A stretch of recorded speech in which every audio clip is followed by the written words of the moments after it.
Meus amados irmãos, queridas irmãs, queridos paroquianos, queridas pastorais, queridos movimentos, as pessoas também que são de outras paróquias, de outras comunidades, sejam todos bem-vindos.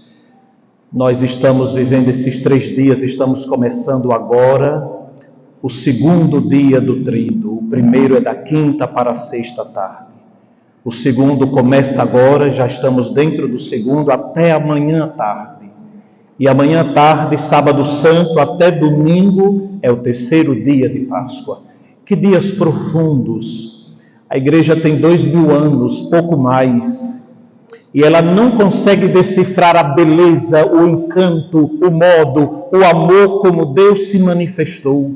A gente fica estarrecidos, admirados, encantados diante do amor, nosso coração treme. Todos nós passamos hoje essa Sexta Santa, e como nós passamos, nós sentimos a compulsão, ao mesmo tempo a alegria da salvação, ao mesmo tempo uma indignidade profunda, ao mesmo tempo a miséria profunda, um amor profundo, mas sobretudo nós estamos experimentando a paz. Mesmo cada um com seu limite, com seu pecado, com a sua fragilidade, com a sua dor, com suas situações pessoais, todos nós estamos experimentando o amor e o poder de Deus. Domingo passado, Jesus entrou em Jerusalém. Ontem, primeiro dia do tríduo pascal, Jesus entrou na nossa alma pela Santíssima Eucaristia, curando a nossa alma através da Eucaristia, fecundando o nosso ser de amor.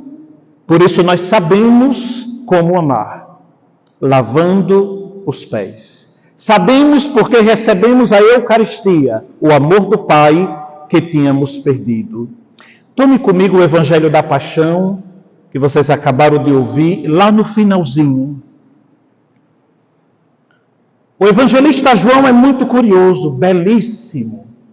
Todo ano a gente lê somente na Paixão, na Sexta Santa, em João, a narração da Paixão. Diz lá o texto: no lugar onde Jesus foi crucificado, havia um jardim. E no jardim, um túmulo novo, onde ainda ninguém tinha sido sepultado. Eu fiquei desde a semana passada, já rezando por vocês e para vocês, para pregar hoje, eu fiquei com o jardim. Meu Deus, o jardim. Nós sabemos que Jesus foi sepultado e crucificado fora da cidade. O Gólgota era um lugar fedorento. Toda hora o Império Romano matava gente. Tinha ossos, tinha crânios, tinha um monte de coisa terrível. E por que Jesus, morrendo na cruz, João Evangelista, será que João estava iludido? Será que o evangelista estava de tal modo encantado que não se dava conta que Jesus não morreu no jardim? Mas quando o evangelista diz, ele foi sepultado no jardim, ele morreu no jardim, João tinha em mente o Éden. Não sei se você trouxe a palavra de Deus, porque Adão e Eva, Adão, a humanidade, e Eva, a mãe de todos os viventes, homens, mulheres e criaturas, diz a Bíblia, foram colocados no jardim. E para que vocês não pensem que é uma criação minha, eu vou ler Gênesis 2, versículo 8. Diz o seguinte: ora, o Senhor Deus tinha plantado um jardim no Éden. Quem criou o Éden foi Deus, e não só. E do lado do Oriente, onde criou o Éden, colocou nele, no Éden, no jardim, o homem que havia criado. Espetacular. Nós sabemos que o jardim, na Bíblia, não é aquela figura simplesmente romântica, bonitinha. Não. O jardim, ele existe porque tem água cristalina, porque tem ar puro, e porque tem beleza, e porque tem harmonia, e porque tem intimidade, e porque tem imortalidade. Essa é a realidade do Éden. Não é um jardim do ponto de vista geográfico, é um jardim espiritual. Foi ali que o homem foi criado e colocado. Mas eu quero pular um capítulo, o capítulo 3 do livro do Gênesis. No jardim, Adão caiu. Adão morreu. Adão rompeu com tudo, perdeu o jardim, mesmo estando no jardim. Diz o versículo 8 do capítulo 3, e eis que ouviram o barulho dos passos do Senhor, que passeava no jardim à hora da brisa da tarde, neste horário, e o homem e sua mulher esconderam-se da face do Senhor Deus, no meio das árvores do jardim. E por que, meus irmãos, eles se esconderam? Porque eles tinham pecado. Eles tinham desobedecido. Eles estavam em estado permanente de morte, de crânio. É isso que João está pensando hoje no Evangelho. E não só eles foram criados e colocados no jardim, não só eles caíram e pecaram no jardim, mas eles foram expulsos do jardim. Gênesis 3, 23 a 24. O Senhor Deus expulsou do jardim do Éden, para que ele cultivasse a terra de onde havia tirado. E o versículo 24 de Gênesis 3 diz, e o expulsou, e o colocou ao oriente do jardim do Éden, querubins, armados de uma espada flamejante, para guardar o caminho da árvore da vida. Que terrível! Foi isso que aconteceu com a humanidade. Ela morreu no lugar mais belo de todos os belos lugares. Lá tinha alimento, árvore frutífera. Lá tinha rio, 4 braços. Lá tinha ar puro, o Espírito de Deus. Lá tinha vida. E eles preferiram a morte. Tudo isso se deu num jardim. Num jardim.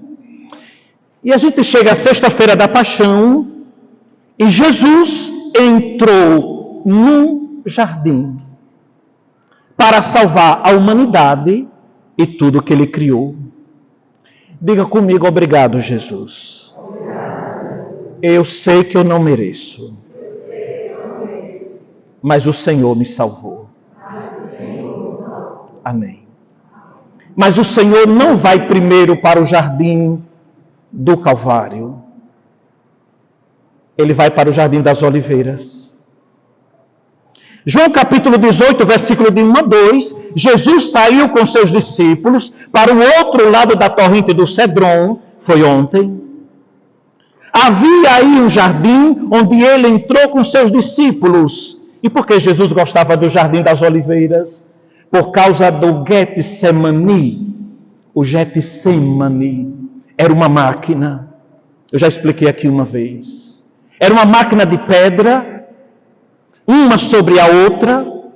Tinham 2 animais, 2 cavalos ou burrinhos, que iam girando aquela máquina, enquanto os homens colocavam azeitona. Ia saindo óleo. Jesus, meus irmãos, ele amava ver 3 cenas. Ele amava ver a máquina Getsemani, ele amava ver a máquina triturando o trigo, e ele amava ver os homens pisando uva para fazer vinho. Jesus contemplava essas 3 cenas. E quando Jesus se entrega à morte, ele vai para um jardim para salvar aquele que tinha sido triturado pelo diabo. Aquele que tinha sido triturado pelo pecado e engolido pela morte. Foi isso que aconteceu. O pecado não é uma brincadeira. O demônio não brinca com a humanidade. Ele destrói, ele tritura, ele humilha, ele escraviza, ele detona com a pessoa. Ele dá tudo que é pessoa de ruim. Quantas pessoas viciadas em drogas, quantas pessoas viciadas em um monte de coisas destrutivas, quantas famílias destruídas, quantas pessoas destruídas no mundo. Não preciso nem tocar no assunto, vocês conhecem. Tudo é obra do inimigo. Ele continua ainda destruindo, triturando. Aí Jesus, não, essa história vai ter que terminar. Eu vou me permitir, eu vou me entregar para ser triturado no lugar da criatura mais bela que o Pai criou para mim, que é você. Aí Jesus amava o Getsemani. Ele sentava e via a máquina rolando, as azeitonas todas retirando o azeite e saindo. É assim que Jesus dá vida. O primeiro jardim que Jesus entra, o Jardim das Oliveiras. Também diz o texto, Judas, o traidor, conhecia o lugar. E por que Judas conhecia? Porque Judas era amigo de Jesus. Judas ia com Jesus para o Jardim das Oliveiras rezar. Porque Jesus costumava reunir-se aí com seus discípulos. Já estão dormindo? Tem muito calor por aí como ontem? Muito. Já termino. Vocês estão entendendo, meus irmãos? Porque Jesus foi crucificado e colocado num jardim, mas eu vou avançar um pouquinho e concluo.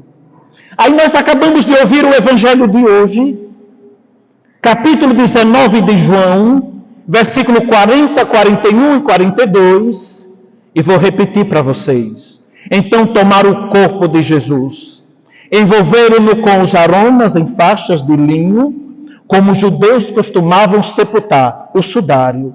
No lugar onde Jesus foi crucificado, havia um jardim. E no jardim, um túmulo novo, onde ainda ninguém tinha sido sepultado. Repito, por que no jardim? Porque no jardim Adão caiu. No jardim, a cruz de Jesus foi colocada sobre o crânio de Adão para salvar. Não sei se vocês já viram em algumas cruzes, que debaixo da cruz, embaixo, tem uma caveirazinha. Já viram? Se um dia vocês virem, lembrem dessa pregação. Aquele crâniozinho é o crânio de Adão. A morte que tomou vida em Adão morreu na morte de Cristo. Cristo é crucificado sobre a morte de Adão, no jardim. Então diz o texto, por causa da preparação da Páscoa, foi ali que colocaram Jesus. E quero voltar ao Gênesis. O Senhor Deus fez brotar da terra toda sorte de árvores de aspecto agradável e de frutos bons para comer. E está escrito, e a árvore da vida no meio do jardim. Daqui a pouco nós vamos beijar a árvore da vida. Nós já estamos recebendo o seu sangue. Nós estamos recebendo sua vida. Nós estamos recebendo a sua glória. Não sei se vocês já estão escutando. O inferno já está gemendo. Não sei se vocês estão percebendo. O pecado já está sendo destruído. Não sei se vocês já estão intuindo. A nossa alma já está ficando luminosa. Luminosa. E já estou em vias de conclusão. Cantamos hoje pela manhã no ofício das leituras. Cante meus lábios a luta, que sobre a cruz se travou. Cantem nobre triunfo, que no madeiro alcançou o Redentor do universo, quando por nós se imolou. Diz ainda o hino, o Criador teve pena do primitivo casal, que foi ferido de morte, comendo o fruto fatal, e marcou logo outra árvore para curar-nos do mal. É a árvore da cruz, que nós adoramos, beijamos e levamos triunfante. No jardim. Diz o canto, tal ordem foi exigida na obra da salvação. Aí diz o canto, e de manhã quando eu rezava, chegou a rezar forte e diz, caiu o inimigo no laço de sua própria invenção. Quem inventou a morte foi o demônio, e o demônio caiu no seu próprio veneno. Do próprio lenho da morte, Deus fez nascer redenção. A verdade é que Ele tomava sobre si nossas enfermidades. E sofria Ele mesmo nossas dores. Ele foi ferido por causa de nossos pecados. Esmagado por causa de nossos crimes. A punição a Ele imposta era o preço da nossa paz. E suas feridas, o preço da nossa cura. Estamos curados. Livres pelo sangue de Jesus. Também ele participou a fim de destruir, pela morte, carta aos Hebreus, aquele que tinha o império da morte, isto é, o demônio. E libertar aqueles que, pelo medo da morte, estavam toda a vida sujeitos a uma verdadeira escravidão. Por isso, meus irmãos, Jesus foi crucificado e sepultado no jardim. Se você puder um pouquinho, feche seus olhos, dê graças a Deus. Agradeça a misericórdia infinita, a misericórdia poderosa, a misericórdia incondicional de Deus.